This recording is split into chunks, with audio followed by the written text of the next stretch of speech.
adventure is you're moving toward a happening, right? I assume ad means toward, so some kind of happening, and there's a wide range of possibilities. People have asked me, don't you get tired of doing the same thing all the time, year after year? An adventure is something new, it's a little out of the ordinary, and I never do the same thing twice.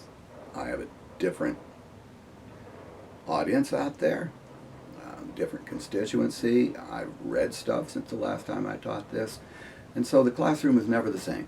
It's always something new, and that's one of the wonderful things about what I do. I like coming to work because you're not always exactly certain what's going to happen. You've got a syllabus, so you can't just wander off into the blue, but I always leave room for side trips. You never know when something wonderful is going to turn up, or when there's a question that takes you in a little different direction. So my work, I think, is an adventure. Did I have some as an undergrad? My students now have opportunities to do all kinds of things that I never heard of when I was an undergrad. I mean, they head off around the world on mission trips. They go to Germany to study, and in between their study sessions, they head off to Prague or southern Spain and go swimming, or it's different. That kind of stuff came a little later in life for me. One of the wonderful opportunities I've had is to be friends with people that were my students once upon a time. And one of those, brilliant, beautiful girl that I taught in California before I came up here, headed off to Europe and supported herself for a while as a journalist, freelance journalist. She was really good. And she was up covering the latest search for the Loch Ness Monster for a European magazine. And there was an Englishman up there who was supplying some of the electronics. That was part of his business. And he was a little older, and he's not blind. He looked at her, and she's really smart, really beautiful, and he wanted to know her better. Well, they ended up getting married. And he had property on the River Thames. And then John got sick, and I didn't hear from Heather for quite a while.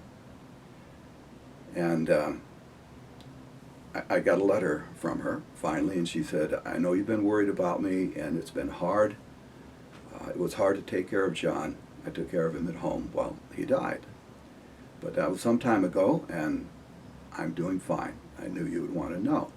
And there's a little P.S. down at the bottom that said, did I ever tell you that I have an empty apartment above my boathouse on the property that I now have? She had three adjacent lots on the River Thames in Maidenhead, about a 20-minute train ride from London. So I wrote back and said, no, you never mentioned it, but I'll be seeing you soon. She said, you can come anytime you please and stay as long as you want. So for most of that summer, I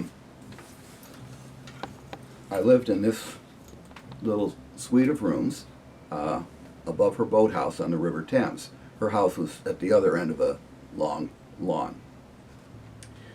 So I'd been there probably a week, and she said, Tuesday, I'd like you to come over to the house for dinner.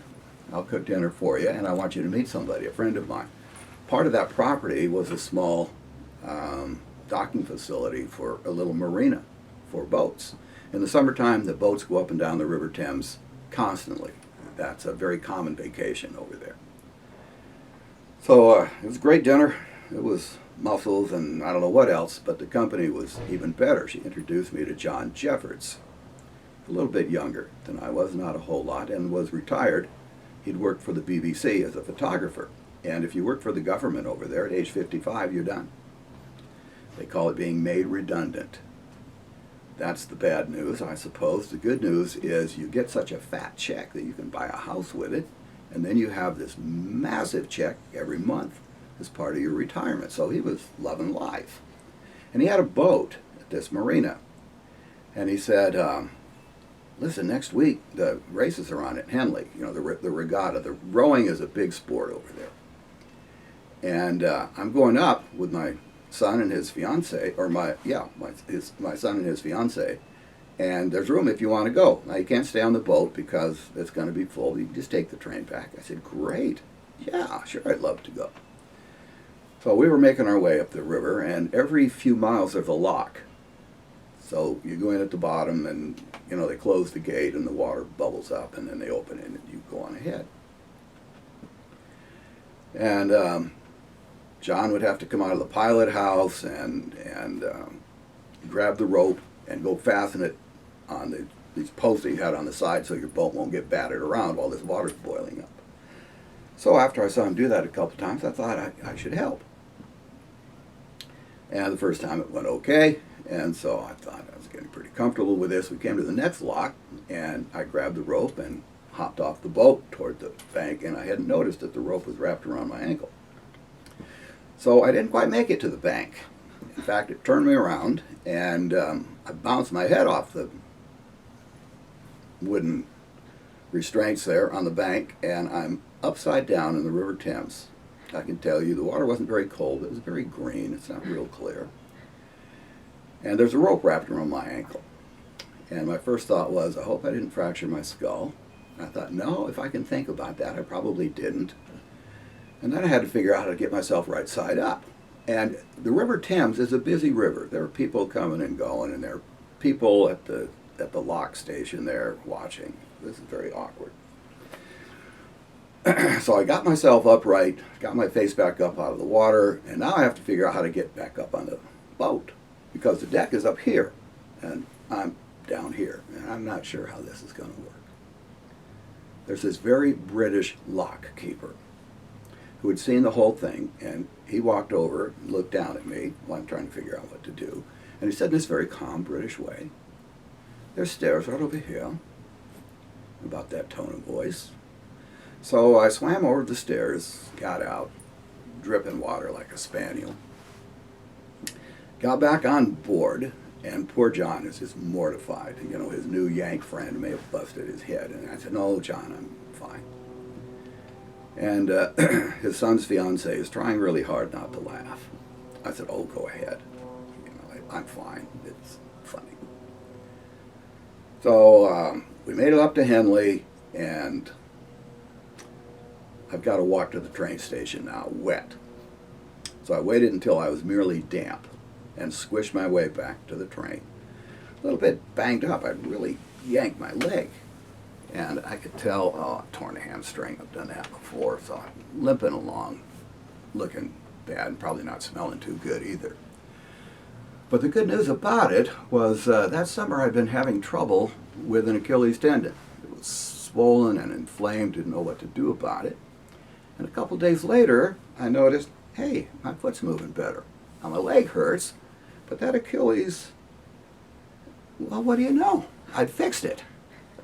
So I got back home and told my doctor what had happened, and he said, "Oh yeah, that tendon is kind of like a wire in a pipe. It kind of moves up and down, and you probably had some scar tissue, some inflammation, and you just pulled it loose."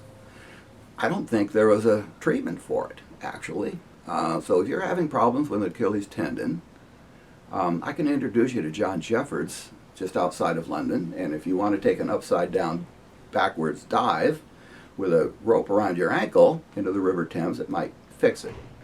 On the other hand, it was kind of embarrassing. I saw John later, and he'd been up the river again, and the lock keeper said, "How's your Yank friend?" And John said, "Oh, I think he's suffering from a bad case of red face, but other than that, he's fine."